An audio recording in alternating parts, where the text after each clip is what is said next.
ბატონო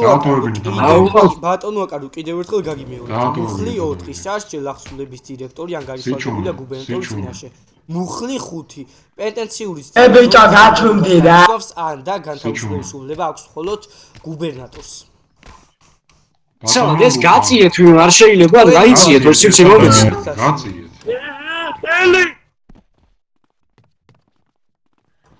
დაატოვებინე თანამდებობა დაატოვებინეთ ბატონო ნიკას თანამდებობა დაატოვებინეთ არ გესმით ქართული მარი დაფინისმის რატო მეკალი კაკაძებს რატო მეკალი რატო ჩემ წინ გონ ინდივიდის ჩემი მართლებით მოთრევას აუ